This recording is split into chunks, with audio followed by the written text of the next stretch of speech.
now saying 4 dead, approximately 30 injured. Those numbers have increased from NBC's reporting earlier this afternoon that 2 were dead and 4 injured. That's right, and just heartbreaking when you think about the number of people impacted by what's happened today. You're taking a live look near the area where you can see just a number of people now leaving the school, heartbroken, leaving the school without answers. Some of them not knowing if their friends, their loved ones, their classmates were impacted by this. Yeah, we're going to go live now to our Molly Oak, who is out there on the ground. She's been out there for some time speaking with family members. And Molly, this is really just a difficult situation for anyone showing up there with their heart in their throat, wondering what is going on and why.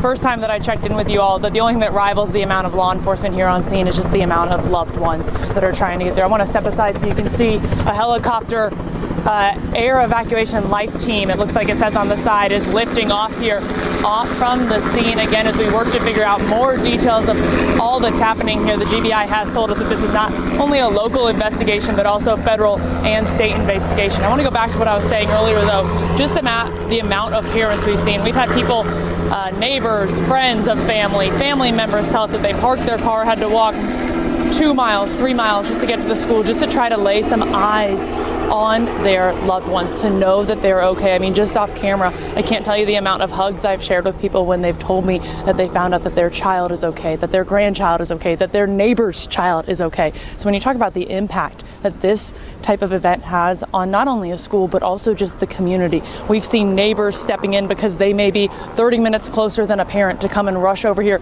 just to make sure that their friend's child is okay. And again, when we talk about the kids, they are on the football field right now. That's what parents are telling me, that the kids were moved over to the football field for safety and also just to be spoken to. One parent tells me that one of the kids, he was a senior, said he was in the 10th grade hallway, though that's where his classroom happened to be, said his classroom was across the hall from a classroom where the shooting happened.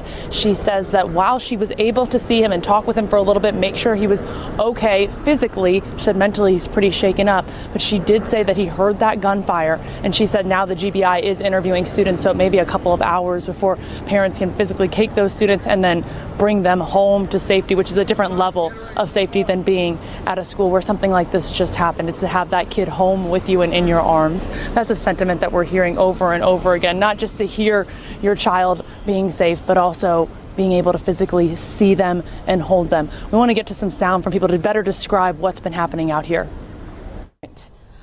Because his 12th grade class is on a 10th grade hall, he can't be released until GBI interviews everyone. Tell me why that is. Because they want to know what you heard, what you may saw, how you felt, just that. You said his classroom was right across? Yeah, he actually heard the shooting. He's like, they're shooting right across from my classroom. Okay. And his mom is en route. She's like 5 minutes away. Okay. So I just wanted to put eyes on him to see that he was okay, and he knows that he's safe, and God got him. I can't imagine what she's going through trying to get here in traffic to put eyes on her son. You know, with the people that I've spoken to, they've been trying to hold it together, and you can tell they're trying to keep that strength because there's just so much going on. But you can see in their eyes, you can see in their hands that they are physically shaken up, whether it is their son, their daughter, their grandson, their granddaughter, their friend, their neighbor's kid that they may have met once or twice.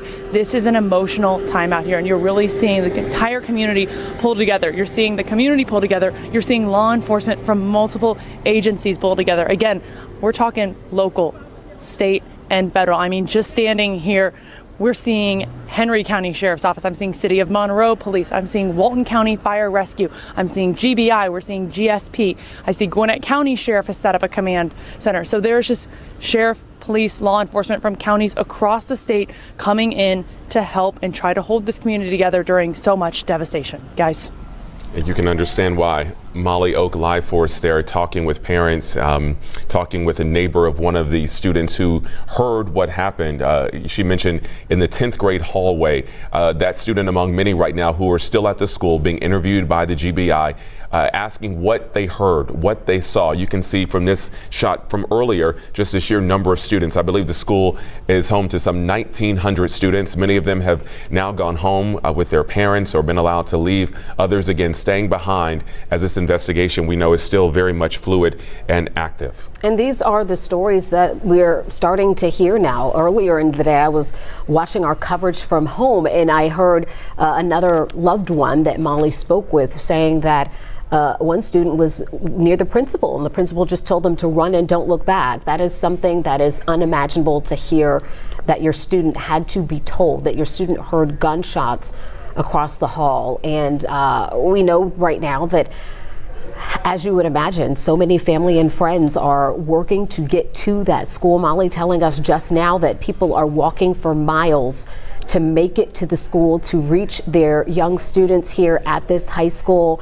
And that is something that will continue on through the evening as law enforcement and school officials are working to reunite family members. We see a lot of people trying to stand in the gap here for other family members, grandparents, friends, neighbors, just trying to locate and track students for other parents who are still in process of trying to get out there.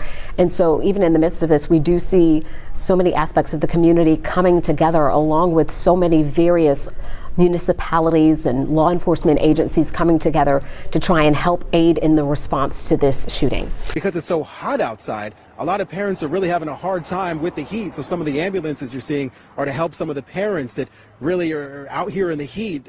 On top of the emotional stress, there's physical stress as well. But let's speak to this parent now. Ma'am, your child is 15 years old, is that right? Yes, he's 15. What did he tell you about what he experienced? So he texted me, he said, Mom, he was like, they're shooting. And I'm like, son, because he jokes a lot. I'm said, son, please tell me you're joking. He said, no, Mom, I'm not joking. He said, they're shooting in the school, and the shooter is right across the hall from me. And I said, Hakeem, I said, pray. And so immediately I left out the door and was on my way down here. And so when I went to the field, they was releasing the students on the football field. And so when I saw my son, I gave him a big hug, because that could have been my son that could have lost his life today. And I'm so grateful that God covered him. And it has been said that other students has been injured, and also a coach had lost his life. And one of the students said during when everything, the event was happening, she said that she was trying to save her coach's life. And she said she did everything she could, and you could tell she was in shock. She was emotional about the whole situation, because she said, I tried to save him. I tried to save him. So just as a mother, to see something like that happen is just, I'm lost for words right now, y'all. So, I mean, it really got me. And you mentioned that the teacher, the coach in your child's classroom actually did something to protect the kids. What did he do? He put I want to say my son said he put some type of object in front of the door, and also locked the door to prevent them from coming in, because their classroom was the next target for them to come in and shoot. Yes. Yes. Well, thank you so much for your time, man. We're praying for you, praying for the whole community, praying for your son. And we are asking for your patience as the media to please let us get the facts that we need to make sure we get this right. Again, I've asked the GBI to help us, the Sheriff's Office, to help us along with this. I know this is not what you want to hear, but I'm not going to answer questions after this is over with. But I wanted to give you the respect and our community respect to let them know what was going on initially. We're in the process of reunifying our students with their parents. Obviously, that's chaotic, but we want to be respectful of them and their privacy as well. I want to thank the state, the federal agencies, the local agencies that showed up today. As you can see, the multiple EMS and fire from other agencies that responded today. Again, I ask that you lift up Bellaire County Schools, lift up Apalachee, lift up our agencies, This is going to take multiple days for us to get answers as to what happened and why this happened. But I wanted to give you a statement. It is our hope, in conjunction with these people behind us, that we can give you another statement around 4 o'clock, because I know you have to go back on the air. That is my hope. But I wanted to be fluid with you all, understanding that it's fluid as well with this investigation. I appreciate you being patient with us. Again, it's very active and is ever developing. Every minute is developing on what we're finding. So we're going to have releases from other schools. Again, we ask that you be patient with us. Please be patient with us. And hopefully I can give you more information, or more better information, if you will, this afternoon. Thank you all for coming out here. We'll be back shortly, okay? Sheriff, it's been widely reported that people are dead. Is that true? I'm not releasing any information. We have multiple injuries. Can you say if the person in custody is an adult or a juvenile? I'm not releasing. Okay, so we have been listening to authorities in Georgia. Here's what we know. A suspect is in custody after a shooting at the high school here. This is about an hour east of Atlanta, is what we're being told. Parents received information this morning that there was a shooting at about 10:45 a.m. You just heard the sheriff's deputy speaking about not giving any specific details, but there are some reports that there are injuries and that hospitals have in fact been treating the injured. This happened at the Apalachee High School. This is in Winder, in an area known as Barrow County. You heard the sheriff saying that they are currently trying to reunite the students with their parents. It's still a developing story, but what we do know is that the suspect is in police custody and alive. We're going to be following this story for you throughout the morning. And as the sheriff also announced, they're going to be having another news conference this afternoon to update everybody on what's happened. In the meantime, you're looking at this shot. It's an area maybe where parents are being reunited with their children. We have no idea on the number of injured. And once we get that information, we will bring that to you.